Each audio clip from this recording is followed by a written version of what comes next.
El doctor Giovanni Asael Figueroa Mejía. Muchas gracias, mi querido doctor Giovanni. Muchas gracias.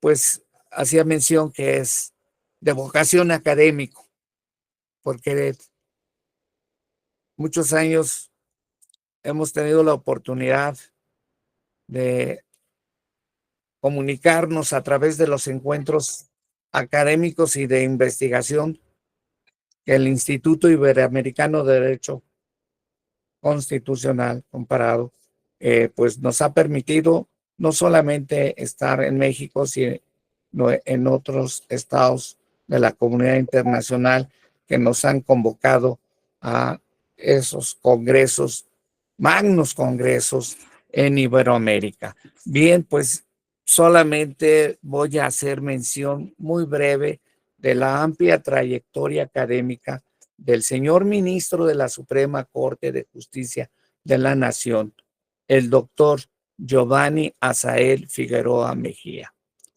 Es licenciado en Derecho por la Universidad Autónoma de Nayarit, maestro por estudios superiores de Derecho Constitucional y doctor con la mención cum laude en Derecho Constitucional que le otorgó la Universidad Complutense de Madrid, España.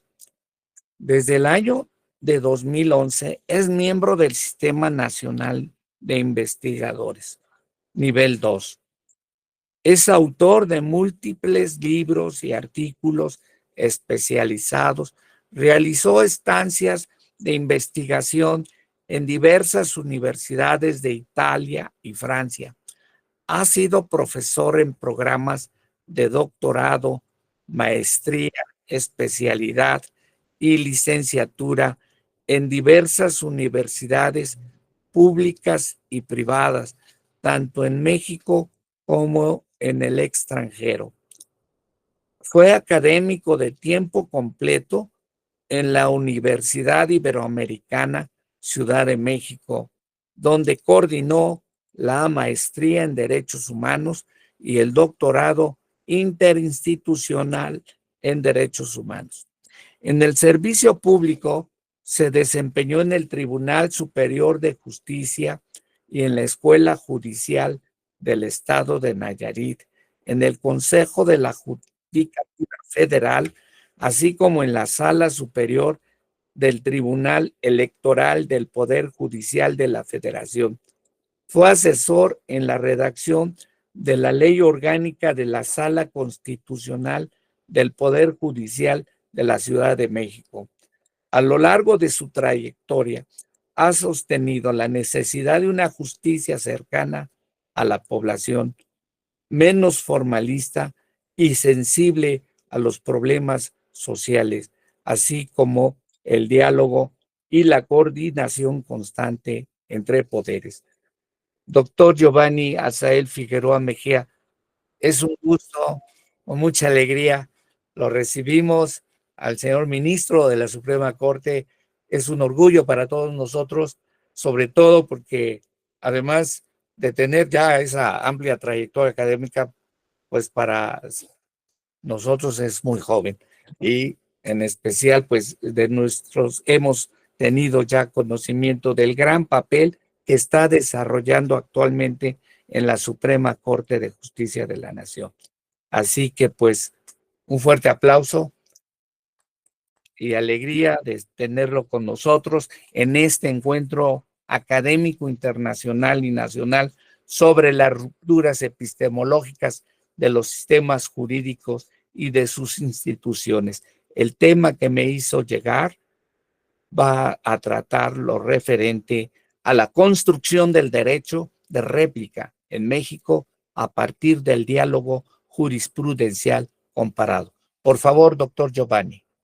Muy buenas tardes a todas y a todos ustedes. Me da mucho gusto después, como comentaba, de la sesión, de la última sesión de esta semana que tuvimos en el Pleno de la Suprema Corte, pues tener la oportunidad de estar ahora en este encuentro que nos ocupa.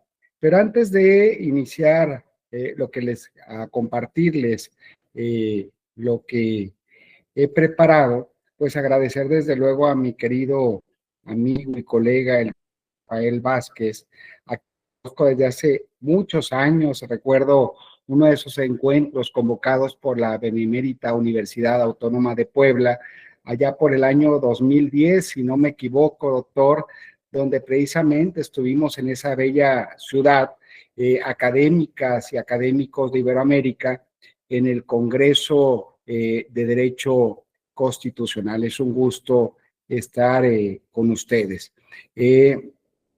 Como posiblemente saben, una de las finalidades de este encuentro tiene que ver con analizar la trascendencia no solo de la jurisprudencia nacional, sino también de la jurisprudencia internacional.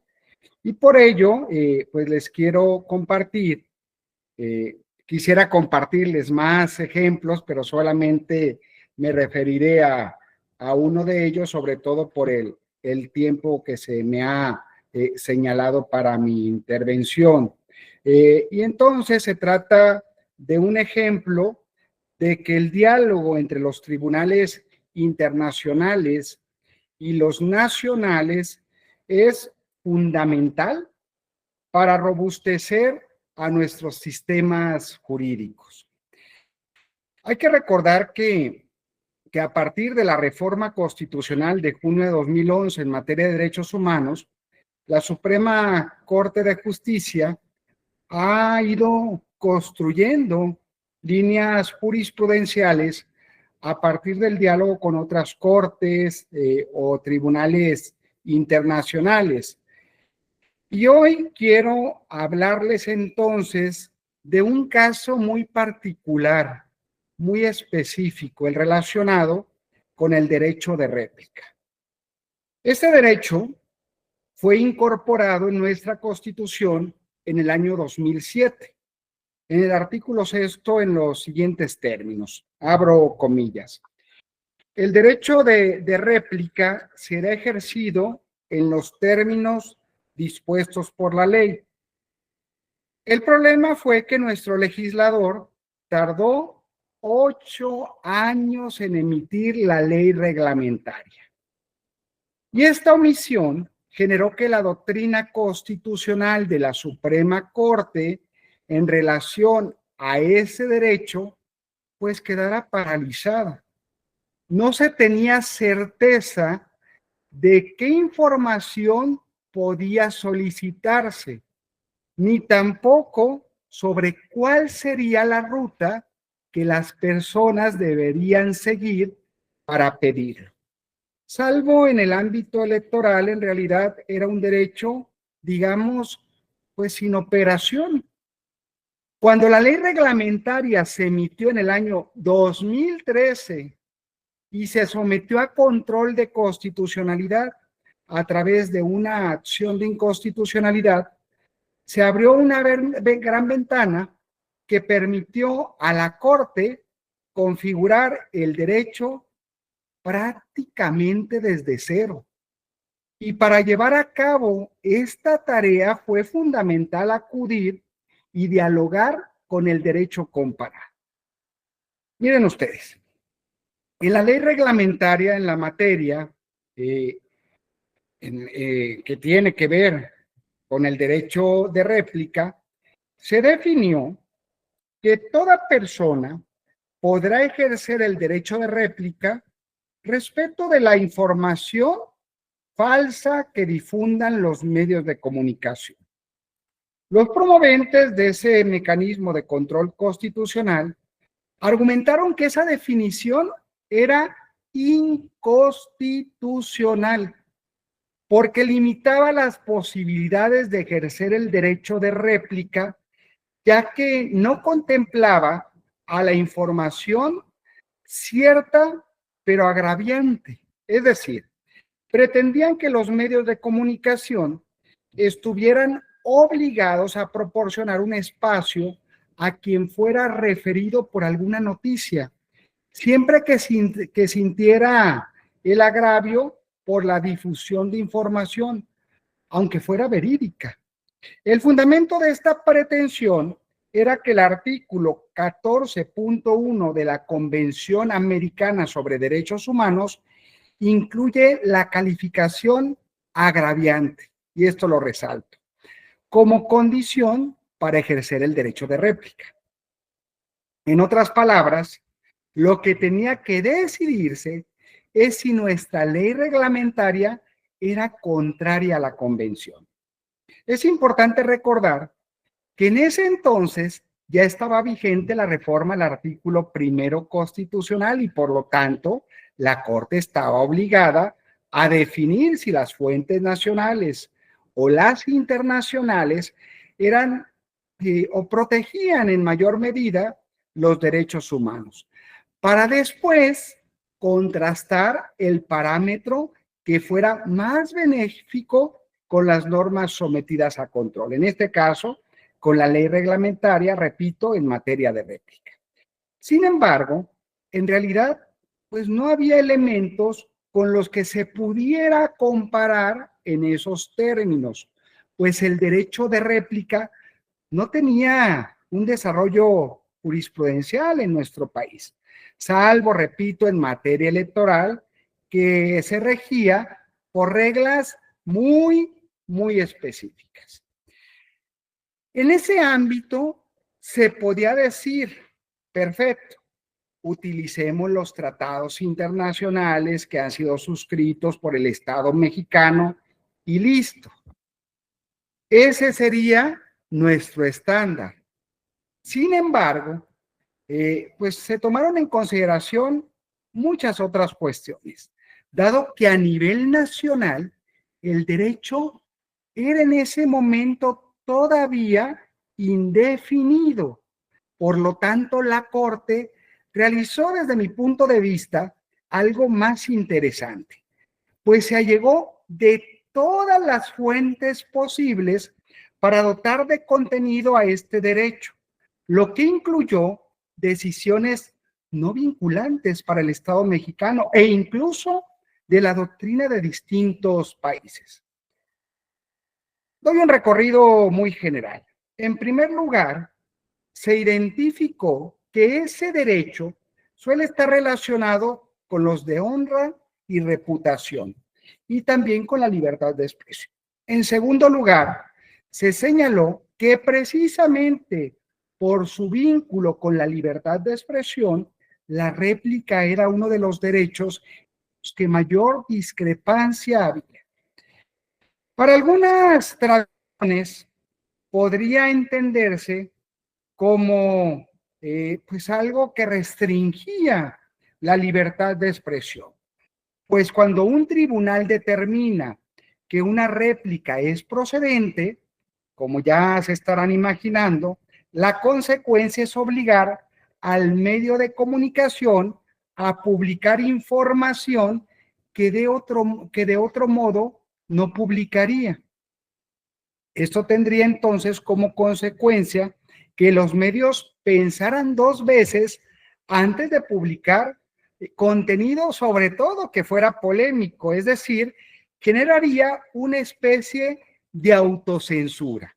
En cambio, otras tradiciones jurídicas pues han considerado a lo largo de mucho tiempo a la réplica como un complemento de la libertad de expresión, porque además de su vertiente individual, es decir, la de la persona que pide difundir o de recibir cierta información, la libertad de expresión también tiene una dimensión colectiva. ¿Qué quiere decir esto? Que este tipo de libertad tiene un valor central para la sociedad en su conjunto, pues la difusión de las ideas es fundamentalmente para construir y nutrir a una ciudadanía crítica, pero además informada. Y precisamente por eso, la réplica permitía a las personas conocer una versión distinta de un hecho relevante. Teniendo ese panorama, la Corte se enfrentó a la siguiente pregunta. ¿Cómo entender el derecho de réplica en México? Otra más. Como un derecho que se contrapone a la libertad de expresión o como uno que o bien, esa sería una postura, o bien como un derecho que complementa al otro derecho. ¿Qué hizo la Corte? Pues determinó adoptar la decisión que fuera más acorde con el sistema de derechos y libertades que hasta entonces había jurisprudencialmente desarrollado. Por ello debía entenderse como un complemento de la libertad de expresión. Esto es así porque desde finales de los 90, ¿sí? O más bien desde finales de la novena época, la Suprema Corte ha desarrollado su jurisprudencia en materia de libertad de expresión de la mano de una doctrina que se basa en algunos de los siguientes postulados, y los sintetizo. La libertad de expresión, entendida como derecho, tiene una posición preferente en nuestro sistema jurídico. Es fundamental entonces para el desarrollo del mismo, ¿sí? Pero además para el desarrollo de la democracia, porque la difusión de las ideas sirve para construir una ciudadanía crítica. Por lo anterior, los derechos a la honra y reputación deben ceder y posicionarse en un segundo plano, sobre todo cuando se difunde información que, aunque sea de carácter personal, es relevante para la sociedad o involucra a personas públicas. Otro argumento de la Corte. Debe evitarse a toda costa la censura previa y solo en casos en que se considere malicia en la difusión de información equivocada es que se podría sancionar a las personas, pero nunca por la vía penal. Dado que ese era el estado de la jurisprudencia mexicana, que efectivamente se ha nutrido de la interamericana, la réplica entonces debería entenderse como un derecho para privilegiar y potenciar la libertad de expresión. De esta forma, se asegura que los destinatarios conozcan pues una versión distinta de un hecho noticioso y con ello puedan ejercer su propio criterio, pues la réplica no busca encontrar la libertad, sino permitir un diálogo sobre los asuntos públicos. Con lo hasta aquí dicho, quiero sobre todo llamar la atención en lo siguiente, que me parece una acertada metodología pues utilizada por la Suprema Corte. Y esto es así porque previo a adoptar, digamos, acríticamente o de manera automática cierta jurisprudencia internacional, la Corte se detuvo en lo siguiente y preciso la pregunta. ¿Qué es lo más importante para nosotros? ¿Qué decisión es más congruente para nuestra sociedad en el momento que adoptamos una decisión?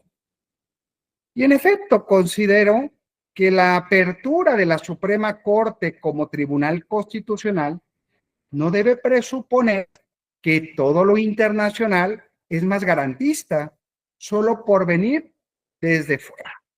Puede suceder incluso lo contrario, que nuestra jurisprudencia proteja en mayor medida que la jurisprudencia internacional.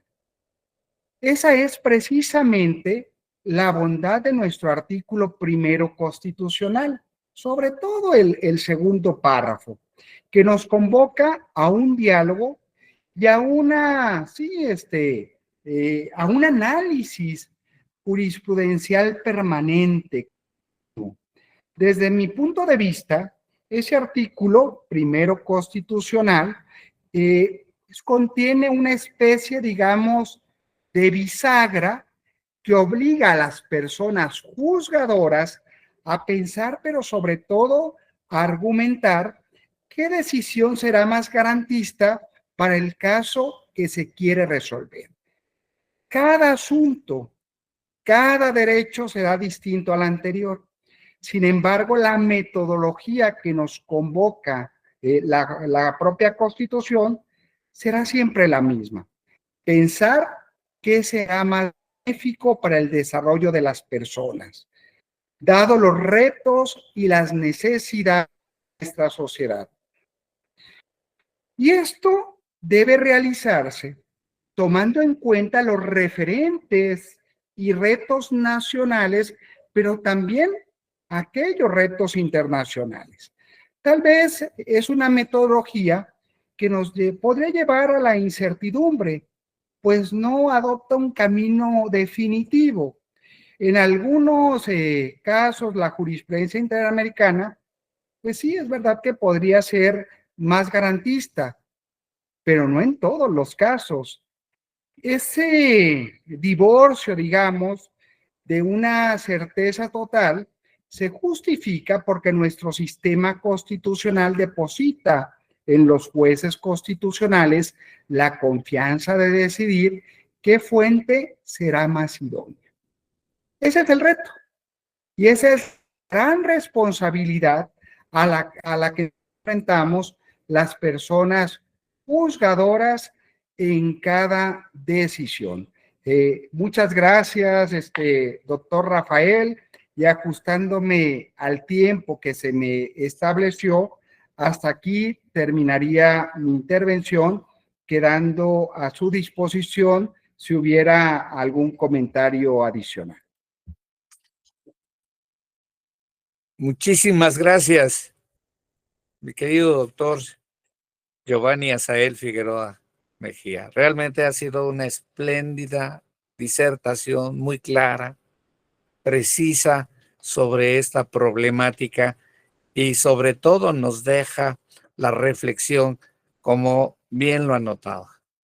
No solamente en el ámbito internacional se ha construido derecho. En nuestro México tenemos también semillas fructíferas que han generado cultura y conocimiento jurídico. Y como bien lo decía, sí, la legislación, la jurisprudencia, sobre todo mexicana, es más amplia en la protección pro persona, pues no solamente vamos a tener la recepción de la jurisprudencia internacional, sino que nosotros también les damos al contexto internacional, y eso es una cuestión muy interesante. Doctor Giovanni Asael Figueroa Mejía, ministro de la Suprema Corte de Justicia de la Nación, por favor reciba saludos de parte de nuestras autoridades universitarias, la doctora Lilia Cedillo Ramírez, rectora de nuestra alma mater, la Benemérita Universidad Autónoma de Puebla, así como también de nuestra directora de la Facultad de Derecho, la maestra Georgina Tenorio Martínez, y de todos los docentes e investigadores que estamos presentes, así como de los estudiantes que están muy atentos acerca de esta brillante disertación, y no solamente es una expresión de amigos, sino porque es la realidad objetiva. Solo me resta expresarte nuestro afecto, respeto, admiración y gratitud. Muchas gracias. Muchas gracias, en verdad. Y que continúen muy bien los trabajos de este encuentro en lo que resta. Muchas gracias, mi querido doctor, Buenas ministro de la tardes. Suprema Corte de Justicia.